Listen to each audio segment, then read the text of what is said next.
The rewards approach to the mentally ill poor is damaging and dangerous to the afflicted and to the general public. If a person who lives in a world where nothing makes sense, from being under subhuman conditions for too long and manipulated, lied to, and injured without medical help,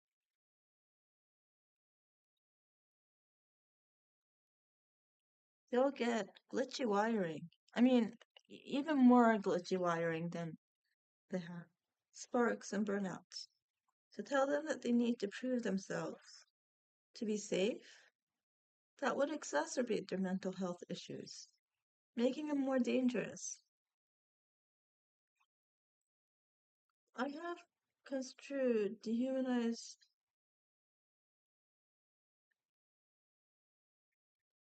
further for surviving inhumane conditions as being punished for being strong, resourceful, and resilient. I've been mistreated both in hospitals and housing situations.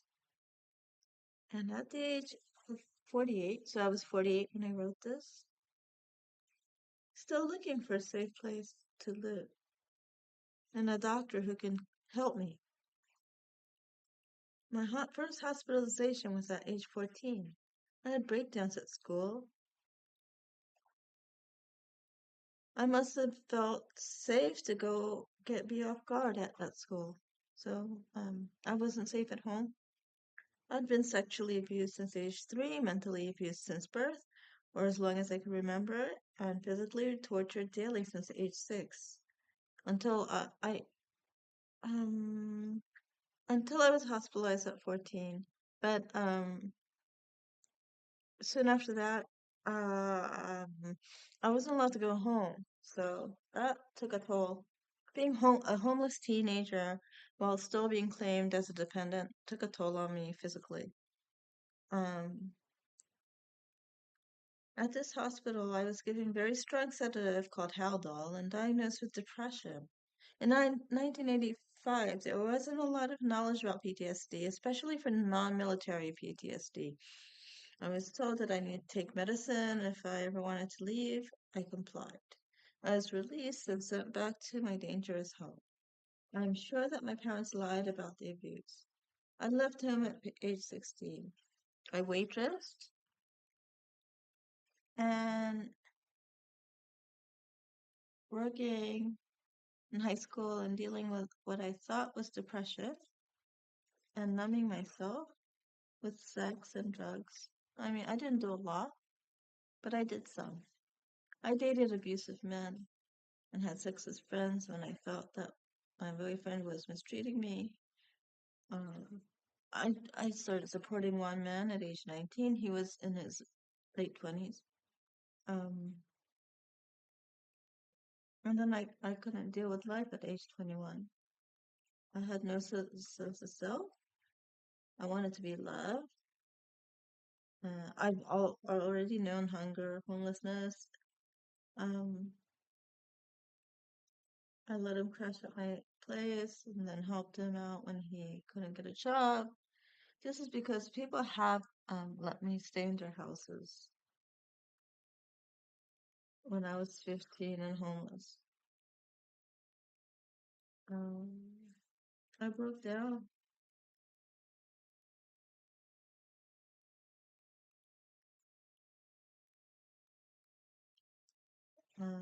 And I also there was a lot of talk shows at that time, and at that time I broke down because somebody was saying, "Oh, you're giving it away for free." Just I one of those talk shows in the 90s when they became really like toxic. Well, maybe toxic is not a nice word, but just showing how horrible the behavioral thing. So I was giving him sex and I was giving him money, and I took extra restaurant shifts so I didn't have to. So I couldn't have a day off. Right, I was going to school full time and working full time. And so he called, I couldn't take it, I broke down. I was hospitalized again. He had the apartment that I was paying rent for all to himself. Um,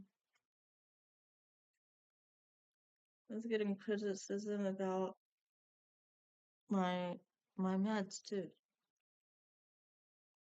I grew up with a father who had really bad teeth. I don't know what that came up,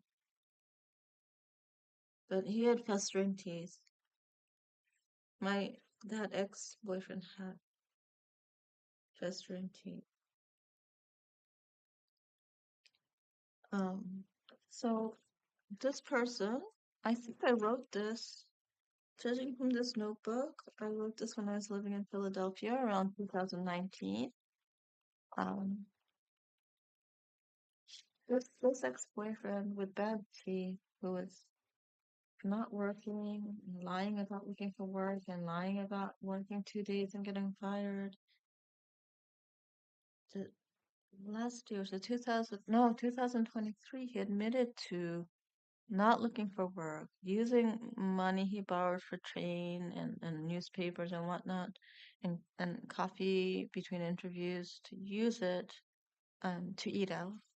I ate at home, like lentils and brown rice, or whatever vegetables he was eating.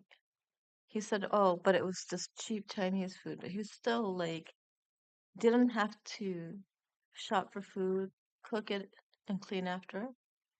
He was using what money he had to go to prostitutes because we were always fighting. But the fights were usually about him not paying rent, and him lying to me. So I was, and he was also using it for alcohol and going to bars. When I didn't go to bars, maybe at that time I buy cans of beer and drink it at home. This is how toxic, uh, how much of a pushover to toxic people when you grow up. So, if you're a social worker, teacher, guidance counselor, please don't look out the other way when something is really wrong. And I was really wrong. And please question if you really don't like a kid, please question why and why they're acting so weird, why they dress so weird. Maybe, they're not allowed to wear more than two t-shirts and two pants. Maybe that's all they have. And if they're acting erratic or um, unusual, it might not be, it's very, very possible that it's not their fault. Um, but to just expect that somebody else will take care of it, or that it's their fault, or that children are resilient, so leave it alone, it should be fine, or expecting someone else, a different doctor, teacher, social worker, guidance counselor to do the work down the line. I mean, y- as I say in my other uploads, so many thousands of dollars are being wasted. Um, my med on my Medicare, um, and a lot of it has to do with racist doctors and physical therapists, and so I have to keep on getting diagnoses and whatnot because nobody's helping me. People are not doing their jobs, and they show up to work, but they don't go to work. Mm. I haven't been able to go back to work because of the racism, because the racism of the doctors not helping me fix my body, but also not being able to find jobs. So when people ask me, why don't you just go back to job? I just tell them. And then I also tell people for vocational rehabilitation, I need to be in a job where my disabilities can be accommodated. And when I say that I need to be excused if people start talking about their childhoods, of sleepaway camp, day camp, whatnot, unless I'm allowed to talk about going into sleazy men's motel rooms and hotel rooms, being hit in the head with a blunt object so I'd forget the rooms and the hotels and the guys' names and faces. Um, being in concussion a lot, being thrown downstairs, um, thrown into walls, hit in the head with objects, even when it wasn't about me being trafficked sexually. And like I should be allowed to talk about my truth if they can. Their their cozy little lives is triggering for me. And so if they can talk about triggering things in front of me, I should be able to talk about what might trigger them. Um, because of all the nasty shit I went through. So I don't know if it's a content warning or it triggers them because they don't win in oppression Olympics. I had a harder life than them. I don't know. So, yeah, paying somebody to have sex, penetrated or not penetrated, doesn't help a poor immigrant. Um, their child becomes very damaged. And the immigrant who gets away with it, they're damaged too. Um, if getting away with that kind of thing is the happiest thing they can do, right? The most egotistical thing that they can do. It's a very miserable life. Um, so yeah, sex buyers too. I was talking about teachers and guidance counselors and doctors before. Sex buyers too.